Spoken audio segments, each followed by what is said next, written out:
자, 여러분께서는 YTN 라디오 생생경제 함께하고 있습니다. 이 시간 아주 똑부러진 분이죠. 똑똑하고 YTN에서 아주 가장 잘 나가는 기자님이 나오셨습니다. 조프로 경제팁의 우리 YTN 경제부 조태현 기자님 나오셨습니다. 안녕하세요. 네, 안녕하세요. 조태현입니다. 예, 헛웃음 짓고 있었습니다. 왜요? 저 YTN에서 아주 지금 가장 인정받고 있는 그 조태현 기자님이라고 아주 에이스라고 과대평가십니다. 지금 에이스라고 이쪽 방송국에서 다 소문났고 앞으로 우리 조태현 기자님의 꿈은 뭡니까? 꿈. 전 그냥 기자 생활 계속하는 게 목표인데요. 기자하면서 어디까지 가겠다는 그런 목표 있습니다. 전 그것보다는 그냥 계속 현장 기자 하는 게 제 계획입니다. 우리 조태현 기자님은 정말 현장에서 열심히 뛰겠다는 정말 훌륭한 기자님이십니다. YTN에 조태현 기자님이 있다는 것은 큰 행운이라는 말씀을 드리면서 오늘 시장 상황부터 좀 살펴볼까요? 예, 간단하게 보면은 하루 전에 뉴욕 증시가 대폭 반등했는데요. 간밤에는 3대 지수가 모두 조정을 받았습니다. 우리 증시도 시작부터 약세를 보였는데 이 러시아와 우크라이나 회담에서 큰 결실이 없었고요. 거기다가 미국의 2월 소비자 물가 상승률이 40년 만에 가장 높게 나왔습니다. 그래서 인플레이션 우려가 커진 것도 좀 영향을 미친 것으로 보이는데요. 코스피가 0.71% 내린 2661.28을 기록했고요. 외국인이 5거래일 연속으로 순매도했고 개인이 이 매도 물량을 받아내면서 오늘 1조 원 넘게 순매수를 했습니다. 눈에 띄는 종목 하나 있는데요. LG 에너지 솔루션입니다. 말도 많고 탈도 많죠. 오늘부터 코스피 200으로 편입이 됐는데 지금은 공매도가 일부 종목에만 되고 있잖아요. 떨어졌던데 오늘 LG 솔루션이요? 예, 맞습니다. 이 코스피 200이 대상이니까 LG 에너지 솔루션도 오늘부터 공매도 대상이 됐죠.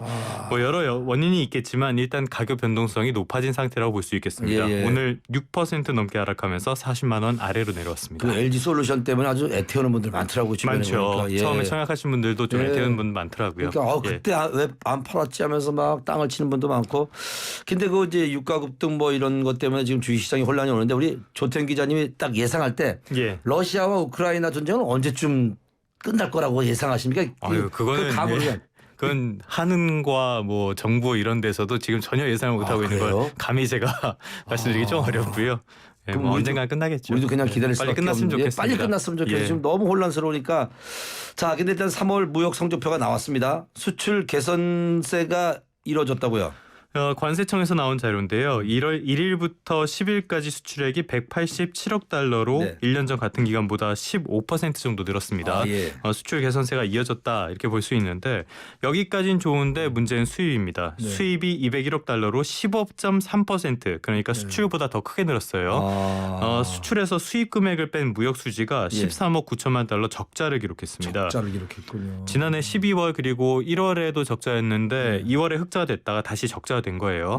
역시 국제 유가 급등이 가장 큰 영향을 미쳤고요. 10일까지 성적표지만 지금 유가가 더 오르고 있기 때문에 이번 달 성적표가 그렇게 썩 좋을 것 같지는 않습니다. 지난 1월 상황을 보면요. 대표적인 대외 건전성 지표라고 할 수 있는 게 경상수지를 많이 꼽잖아요. 경상수지는 어때요? 경상수지가 18억 달러 흑자를 기록했는데 흑자는 흑자인데 1년 전에 67억 8천만 달러 흑자였으니까 50억 달러 가까이 급감했습니다. 흑자지만은 50억 달러 가까이 급감했다. 그렇죠. 근데 오늘도 기름값이 또 올랐어요. 야, 이게 너무 죽겠습니다. 올라가니까 아주 운전하기도 겁이 나고 기름값이 지금 계속 오르고 있는 거죠. 국제 유가가 오르면서 기름값도 오르는데 오늘 오전 11시 반 기준으로 서울의 평균 휘발유 가격이 20원 넘게 올라서 한 2,007원이 됐습니다. 그러니까 서울 평균 휘발유 값이 2,000원 넘은 게 8년 6개월 만인데요. 어떤 주에서 3,000원 넘었다 이런 보도도 있었는데 이거는 전상 오류 때문이었답니다. 넘어가고요. 그러니까 우크라이나 사태 이후에 국제 유가가 빠르게 오르고 있는데 이 국제 유가가 오르면 2, 3주 뒤에 국내 기름값에 영향을 미치거든요.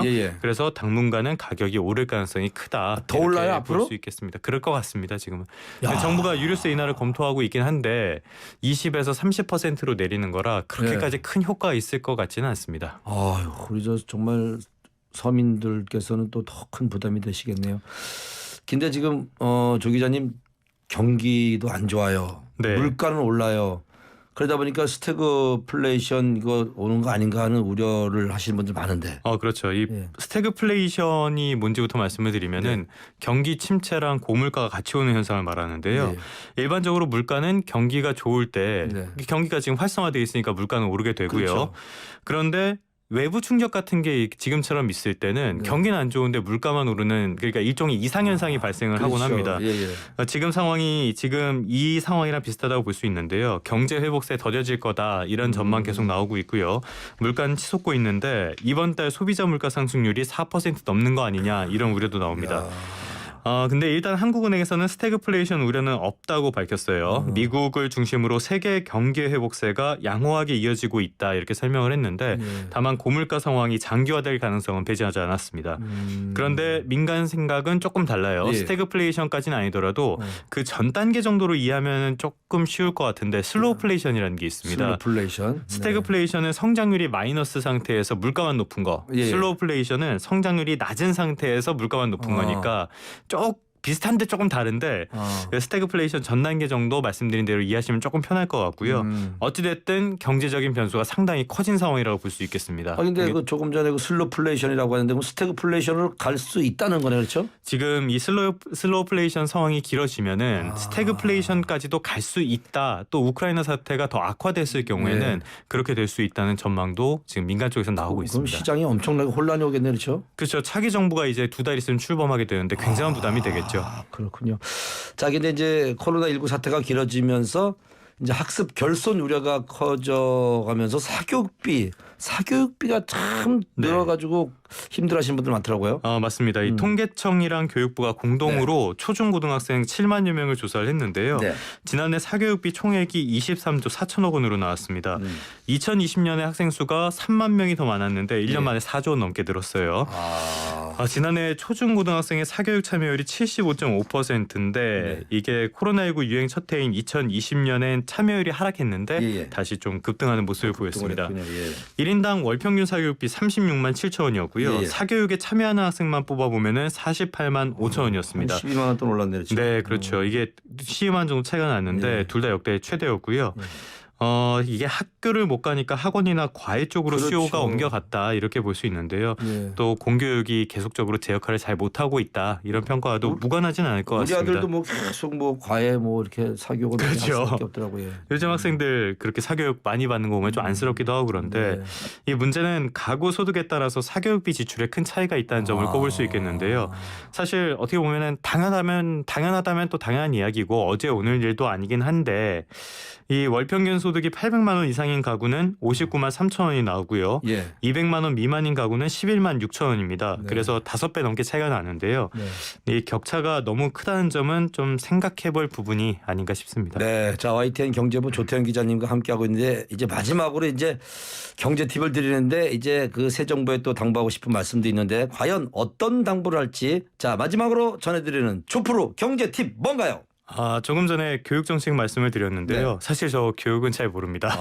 그 경제 정책 결혼 안 하셨어요? 했죠. 아이가 40대 중반입니다. 저기 아이는요? 아이는 어리지만 늦게 결혼해서 늦게 나왔습니다. 아직 관심이 없을 때군요. 근데 이 경제 정책은 대체로 낙제점을 받았고요. 교육 정책도 그렇게 썩 좋은 평가를 받지는 못하고 있죠. 그렇죠. 근데 그 원인을 이념 과잉에서 꼽는 분들이 상당히 많습니다. 저도 어느 정도는 동의를 하는 부분이고요.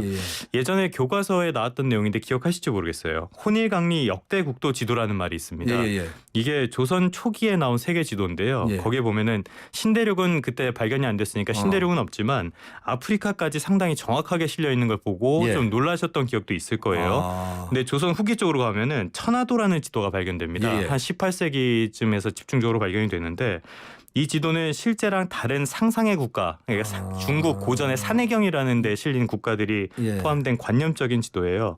그래서 이 이념에 집중하던 조선 성리학이 퇴행적인 현상을 보였다라는 증거로 이 지도를 꼽는 분들도 많이 있거든요. 정책도 마찬가지라고 볼 수 있습니다. 그래서 새 정부에게 당부드리고 싶은 말씀은 말은 뭡니까? 이념보다 중요한 건 실용이다라고 말씀을 드리겠습니다. 이념보다 중요한 건 실용이다.